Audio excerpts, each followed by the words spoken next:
오늘 우리 같이 나눌 말씀은 히브리서 11장 8절에서 10절까지 말씀입니다. 제가 봉독하겠습니다. 믿음으로 아브라함은 부르심을 받았을 때에 순종하여 장래의 유업으로 받을 땅에 나아갈새 갈 바를 알지 못하고 나아갔으며 믿음으로 그가 이방의 땅에 있는 것 같이 약속의 땅에 거류하여 동일한 약속을 유업으로 함께 받은 이삭 및 야곱과 더불어 장막에 거하였으니 이는 그가 하나님이 계획하시고 지으실 터가 있는 성을 바랐습니다. 아멘.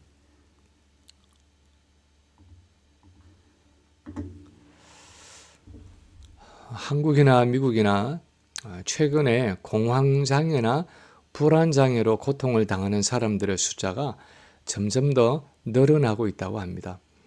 미국에서는 대략 전체 인구의 한 4분의 1 정도가 어떤 종류든지 불안장애가 있다고 말하고, 한국도 지난 4년간 45%가량 공황장애가 늘어났다고 합니다. 이 공황장애나 불안장애의 특징 중에 하나는 내가 예상치 않은 어떤 일이 닥쳤을 때 극도의 불안과 공포에 사로잡히는 것입니다. 예를 들어서 밤중에 운전을 하다가 낯선 곳에서 길을 잃었을 때 갑자기 마음의 두려움이 엄습하면서 심장 박동이 빨라진다거나 숨이 가빠진다거나 진땀이 나면서 아무것도 할 수 없는 무기력한 상태에 빠지게 될 때, 그런 종류의 증상을 아마 불안장애, 심하면 공황장애라고 부를 수 있을 것입니다. 근데 사실은 내가 계획하지 않고 예상하지 않은 미지의 상황에서 느끼는 불안함이나 두려움이나 공포는 종류나 정도의 차이가 있을 뿐이지 일반적으로 모든 사람들이 다 가지고 있는 성향입니다. 왜냐하면 사람은 본능적으로 안정에 대한 욕구를 가지고 있기 때문입니다. 내가 익숙한 환경 속에 있을 때 마음이 편하고, 적어도 한 달 후, 6개월 후, 1년 후에 내가 무엇을 하고 있을지, 어떻게 살아갈는지 미리 알고 있을 때 마음에 평안함이 있습니다. 이런 것들은 거의 모든 사람들이 가지고 있는 정상적인 욕구라고 말할 수 있습니다. 그런데 성경을 보면 이렇게 지극히 정상적이고 당연한 안정의 욕구를 버리고 아주 불안하고 불확실한 미래에 자기를 던져넣은 한 인물이 있는데, 그 사람이 바로 오늘 본문의 주인공인 아브라함입니다. 오늘 본문은 믿음으로 아브라함은 하면서 그 미지의 세계 속으로 과감하게 들어간 아브라함의 믿음에 대한 이야기를 하고 있는데, 우리는 이 아브라함의 삶에서 믿음의 성격이 어떤 것인지를 엿볼 수 있습니다. 첫째로 본문의 이 아브라함의 모습에서 보면 믿음은 하나님의 말씀을 의지하고 미지의 세계로 들어가는 것입니다. 믿음이라는 것은 하나님의 말씀만을 의지하고 내게 익숙지 않은 미지의 세계 속으로 들어가는 것입니다. 오늘 본문 8절에 보면 믿음으로 아브라함은 부르심을 받았을 때에 순종하여 장래의 유업으로 받을 땅에 나아갈새 갈 바를 알지 못하고 나아갔으며 하고 기록하고 있습니다. 창세기 12장 기록을 보면 조상적부터 대대로 갈대우르에서 살고 있던 아브라함에게 어느 날 하나님이 나타나셔서 너는 너의 본토 친척 아비집을 떠나서 내가 내게 보여줄 땅으로 가라 하고 명령하십니다.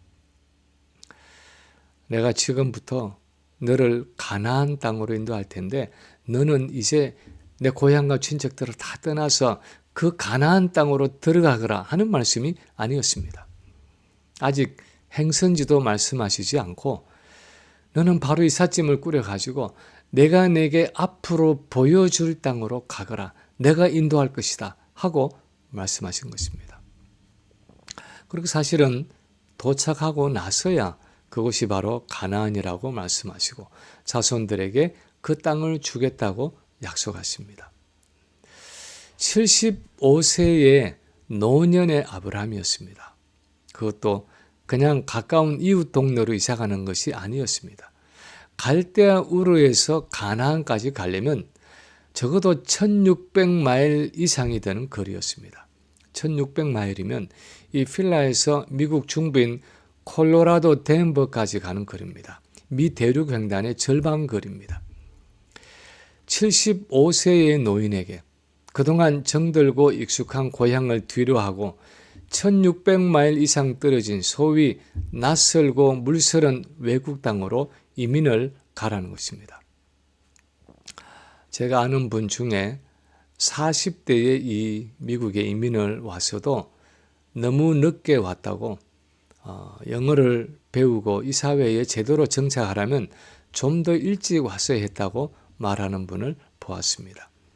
그런데 아브라함은 75세의 노년에 그 먼 타국으로 떠나라는 하나님의 명령을 받았을 때 믿음으로 순종해서 갈 바를 알지 못하고도 그 길을 떠났다 하는 것이 오늘 본문의 핵심입니다.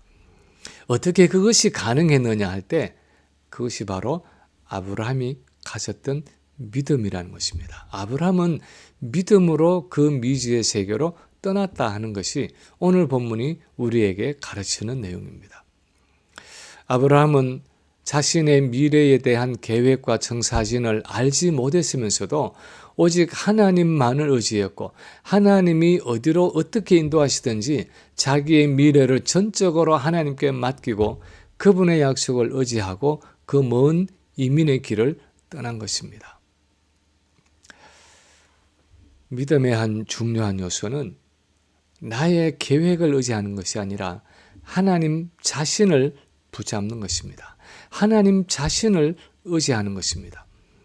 설사 미래에 대한 구체적인 계획과 청사진이 내게 주어지지 않은 때에도, 때로는 그것이 불가능해 보이는 그때에도 하나님이 말씀하시고 오라 하시면 그 미래의 불확실성 속에서도 하나님과의 동행을 선택하는 것입니다.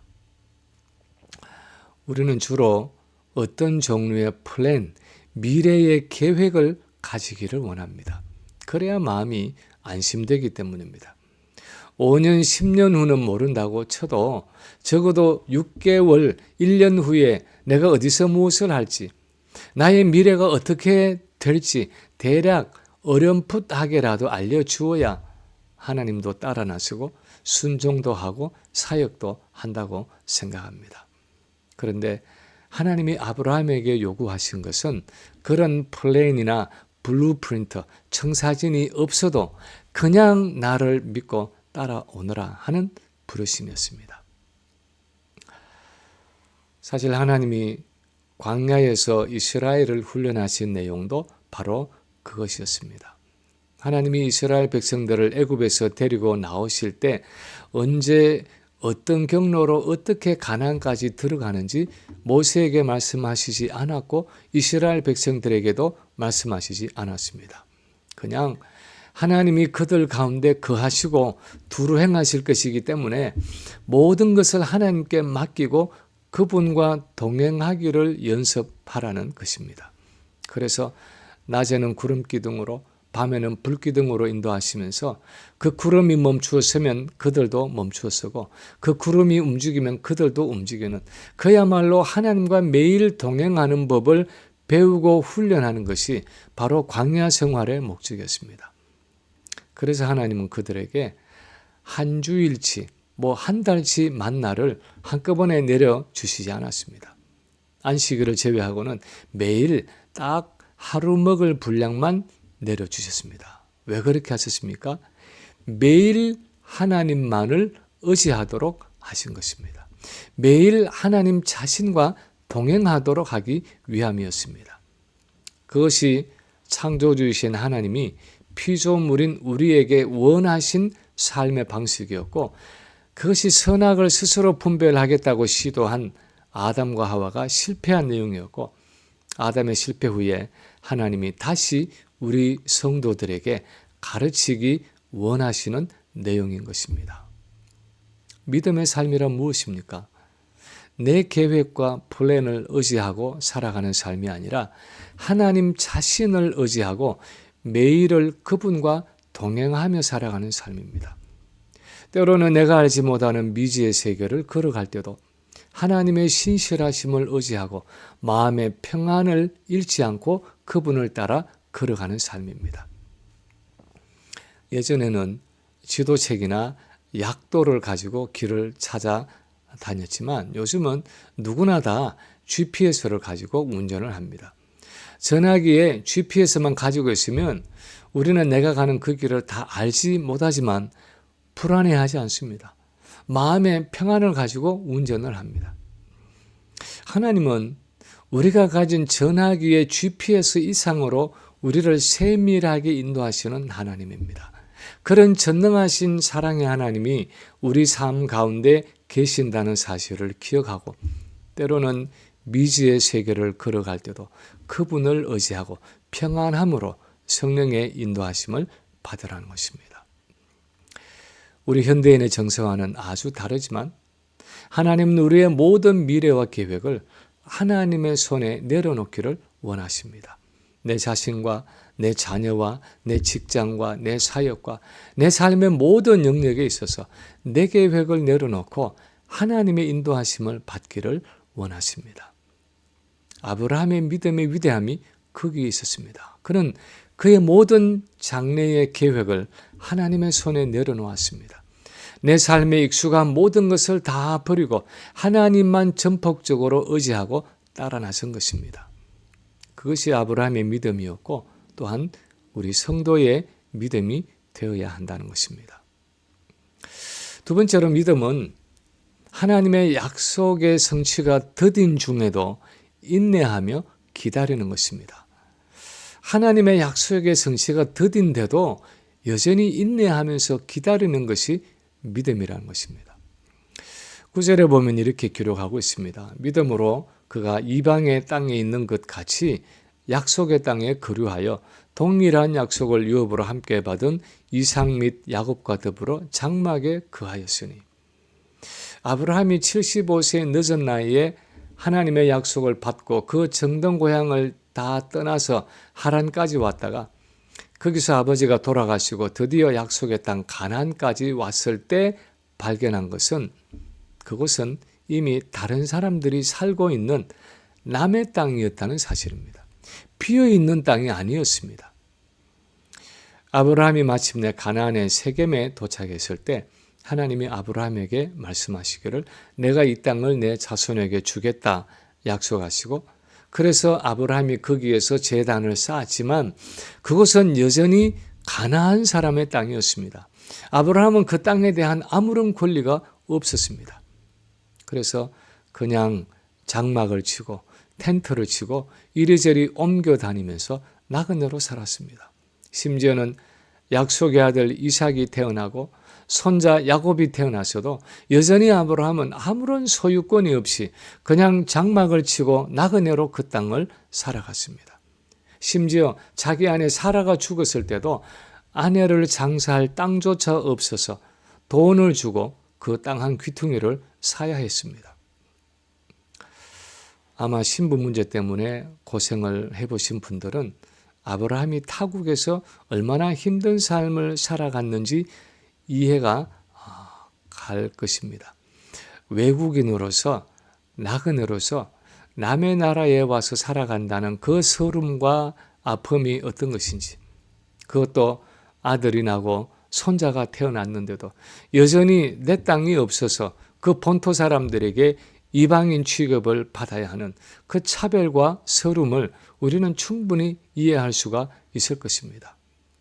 그런데 사실 이 상황은 갈대아 우르에서의 아브라함의 첫 순종보다 훨씬 더 힘든 상황이고 순종이었습니다. 왜냐하면 하나님의 약속을 신뢰하고 그 늦은 나이에 이 먼 곳을 힘들게 이사를 해서 여기까지 왔는데 그곳에서 하나님의 그 약속의 성취를 본 것이 아니라 하나님은 여전히 그 약속의 성취를 뒤로 미루고 계시기 때문입니다.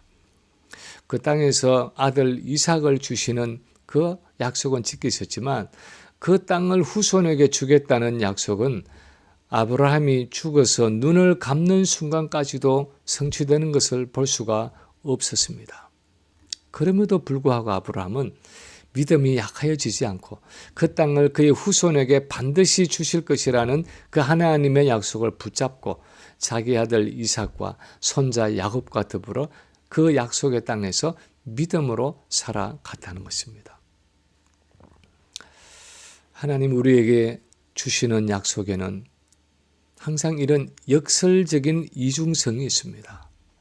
내게 약속의 씨앗이 주어지기는 했는데 그 씨앗에서 싹이 자라고 줄기가 나고 잎이 무성해지고 마침내 열매가 맺히는 그날은 그 약속의 성취가 온전하게 되는 온전한 성취의 그날은 여전히 믿음으로 바라보아야 하는 기다림과 인내가 요구된다는 것입니다. 하나님의 약속에는 그런 기다림과 인내의 요소가 항상 있다는 것입니다. 그래서 그것을 약속이라고 부르는 것입니다. 젖과 꿀이 흐르는 가나안이라는 그 약속의 성취를 보지 못하고 40년을 광야에서 방황하다가 마침내 그곳에서 다 쓰러져 죽은 출애굽 1세들의 믿음을 보면 아주 현저한 특징이 이 믿음의 인내가 없는 것이었습니다. 그들은 그렇게 분명한 하나님의 약속을 가지고 있으면서도 그리고 그 약속의 성취를 확정해 주시는 그 하나님의 살아계심의 증거, 다시 말하면 애굽의 10가지 재앙을 내리시고 홍해를 갈라서 육지처럼 건너게 하시고 매일매일 만나를 주시고 메추라기를 주시고 여러 모습으로 하나님의 임재의 증거들을, 하나님의 살아계신 증거들을 보여주셨는데도 조금만 어려움이 닥쳐오면 그들은 약속에 대해서 부정적이었습니다. 회의적이었습니다. 불안함과 조급함으로 가득 차 있었습니다. 하나님이 우리 가운데 정말 계신 것이냐 아니냐 하면서 하나님의 임재와 역사에 대해서 의심하고 원망하고 불평하고 하나님을 대적했습니다. 그들에게는 믿음의 인내라는 것이 없었습니다. 그런데 믿음에는 항상 인내라는 것이 요구되는 것입니다. 왜냐하면 내가 열악한 상황 가운데서도 여전히 인내한다는 것은 그 약속을 주신 하나님을 신뢰한다는 의미이기 때문입니다. 눈에 보이는 현실적인 어려움 속에서도 여전히 약속을 붙잡고 인내한다는 것은 그 약속을 주신 하나님이 전능하시고 신실한 분이라는 것을 믿고 의지한다는 것을 의미하기 때문입니다. 그래서 아브라함은 그 미지의 세계 속에서도 아들 대에도 손자 대에도 약속이 이루어지지 않는 그 답답한 현실 가운데서도 여전히 그 땅에 장막을 치고 나그네의 삶 속에서도 마음의 평안을 잃지 않고 믿음으로 살아갔다는 것입니다.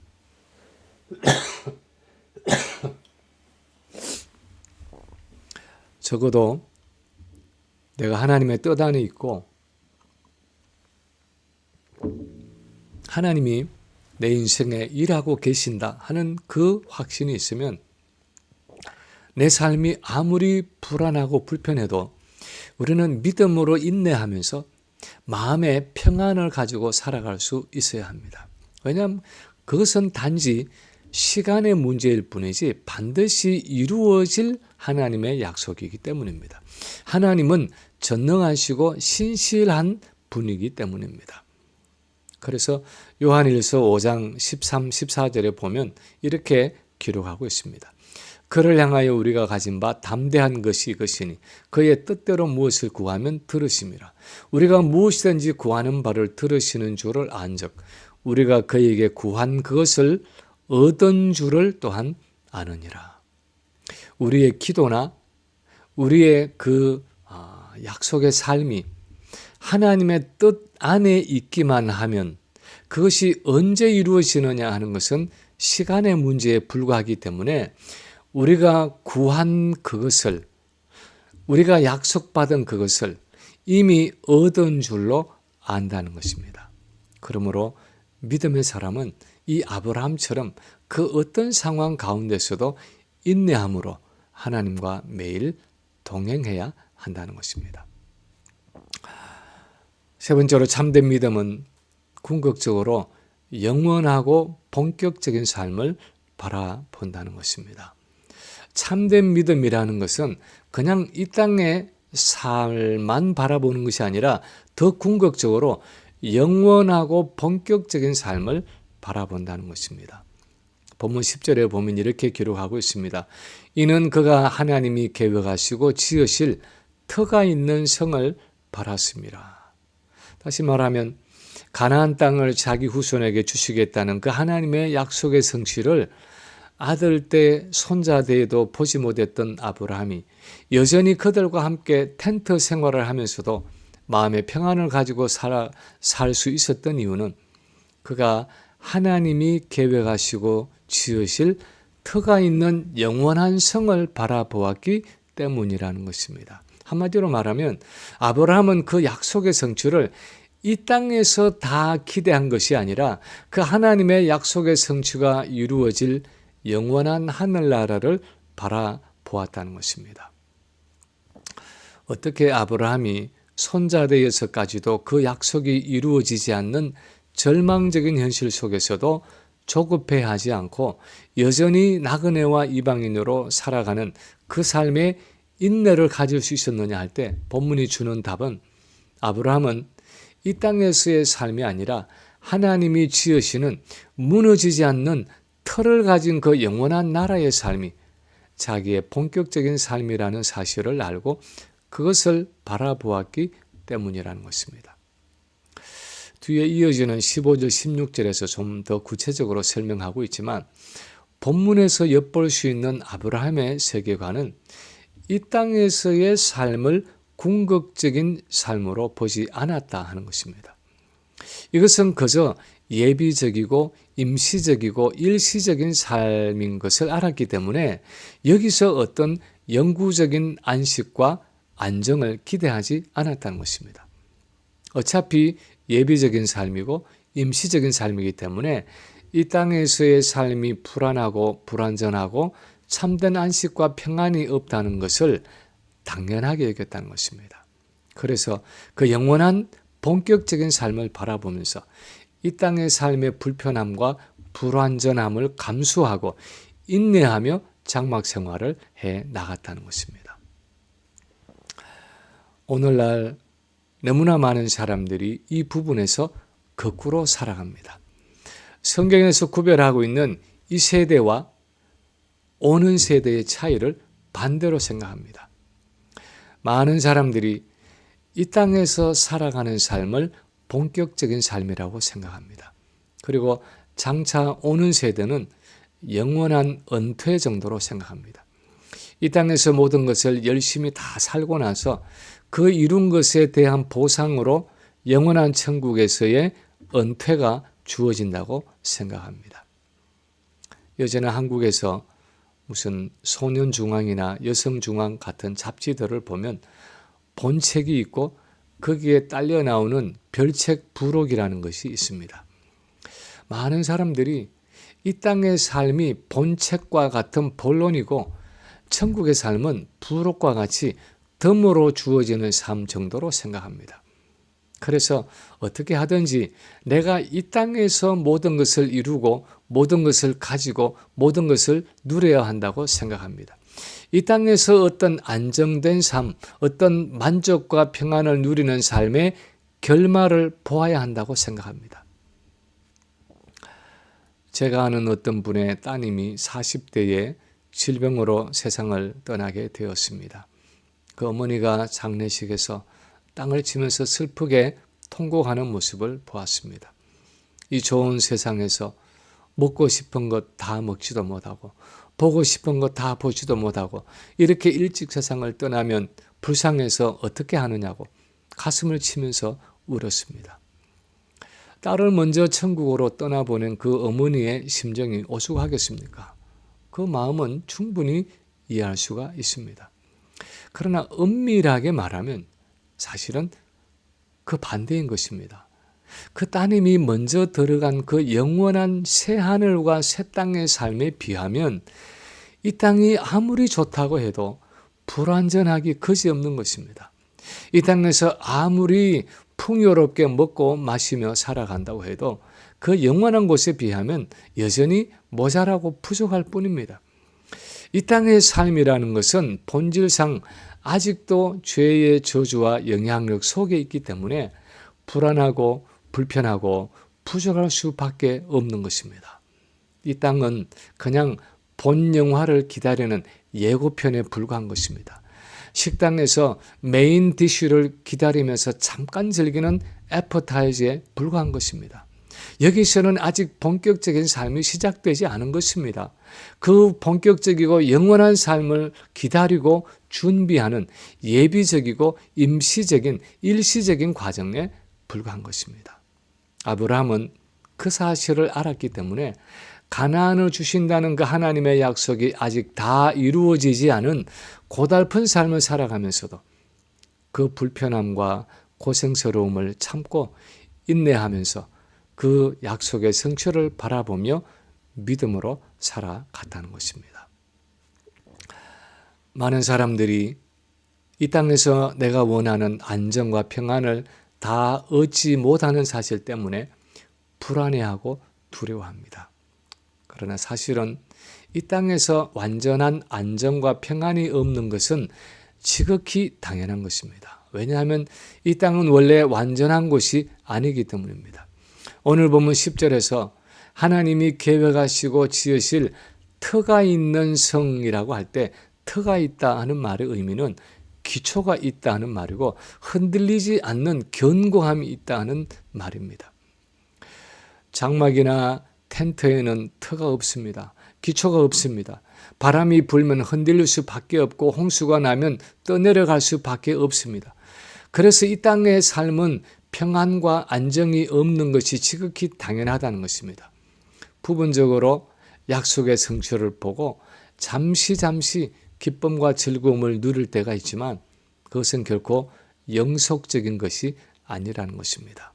그러므로 이 땅에서 그 약속의 궁극적인 성취를 기대할 것이 아니라 이 땅 너머에 있는 그 영원하고 본격적인 삶을 바라보고 그것을 사모하며 이 땅을 살아가라는 것입니다. 그것이 아브라함이 살았던 믿음의 삶이었습니다. 이제 말씀을 마칩니다. 우리의 미래가 또는 우리 자녀들의 미래가 불안하다고 생각하십니까? 그것은 당연한 것입니다. 이 땅의 삶은 여전히 죄의 저주와 영향력 아래에 있기 때문에 불안함이 있고 염려가 있고 때로는 두려움이 있을 수밖에 없습니다. 그렇지만 하나님이 약속하신 것은 이렇게 불안하고 불안전한 이 땅의 삶 속에서도 하나님 자신이 우리와 함께 하시고 우리를 친히 인도해 주시겠다는 것입니다. 우리와 함께 동행하시겠다는 것입니다. 불안하고 불안전한 이 땅을 살아가지만 하나님이 함께 계시면 성령을 통해 주시는 천국의 평안과 안식을 누릴 수 있다는 것입니다. 내가 주는 평안은 세상이 주는 것과 같이 아니하니 너희는 마음에 근심하지도 말고 두려워하지도 말라 하는 그 예수님의 말씀처럼 이 땅을 살아가면서도 하늘로 부투오는 그 주님의 평안을 누리게 하시는 것입니다. 이 믿음으로 우리 미래의 모든 것을 하나님의 손에 맡기고 참된 평안과 안식을 누리는 우리 모든 성도들이 되시기를 주님의 이름으로 간절히 축원합니다.